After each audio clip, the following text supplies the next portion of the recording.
Hello, 7th graders, and welcome to lesson 2.3. This is using the percent proportion. So we are starting on page 122. All right, so the percent proportion, you've used both of those words separately. So let's see how it comes together here. In a percent proportion, one ratio or fraction compares part of a quantity to the whole. So a part to a whole. The other ratio is the equivalent percent written as a fraction with a denominator of 100. Okay, what does that mean?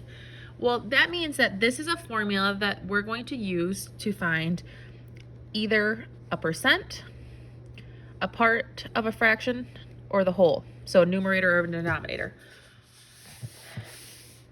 I like to call this the PAW formula, okay?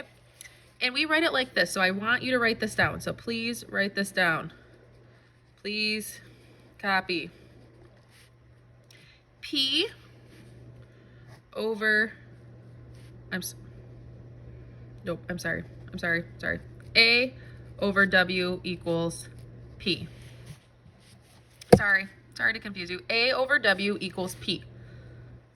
Now we like to add over 100. We have this as being the percent. P for percent. A. Now we call this A because this is the part, but we can't have two P's, so we do the P for percent, the A for part, and then the W for the whole. This formula is going to help you out, and we can write it in many different ways to find each of these different parts, but A over W equals P over 100, and I'll explain that in a minute. So how this might look, if the statement is 4 out of 5 is 80%, well the part, 4 out of 5, so we write our ratio just as we would normally, 4 out of 5 total, 5 is the whole, equals 80%. So what it's saying is we're comparing this one quantity to this other using a fraction with a denominator of 100. Because of course, 80 over 100 is 80%. So in the percent proportion, the word of is usually followed by the whole. So this is right here. That's very important. The word of is usually followed by the whole. Sometimes that one can be tricky to figure out. But let's see how this plays out in example 1. What percent of $15 is 9? Okay, so our words. What percent of $15 is 9? So we're going to the book says we'll let N represent the percent. I am going to tell you to write that as a P. Okay, so 9 out of 15. So 15 is a total. What percent of? Remember, of is followed by the whole. So this part right here is the whole.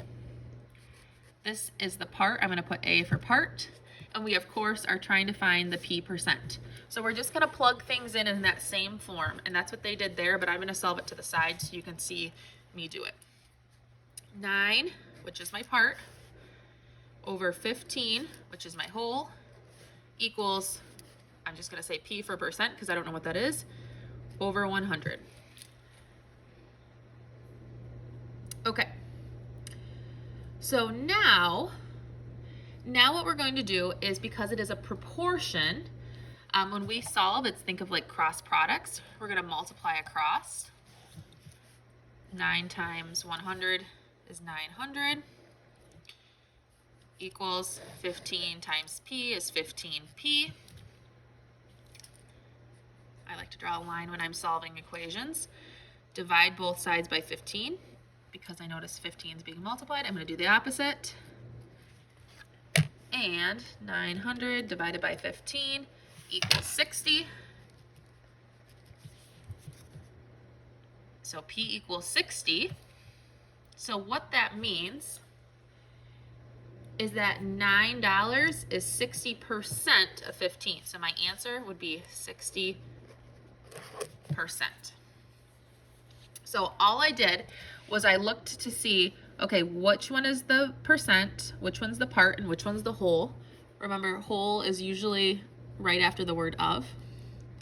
I plug it in my PAW formula, okay, and then I solve it using cross multiplying. So let's try it for A and B here. So what percent you're going to solve for P? So what percent of 25? That will be your whole, and 20 will be the part. So plug that in and solve for that. And remember, A over W equals P over 100.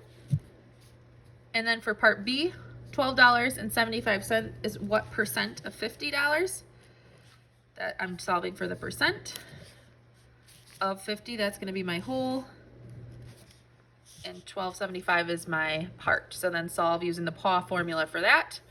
When you're done, stop and raise your hand so I can come check your work.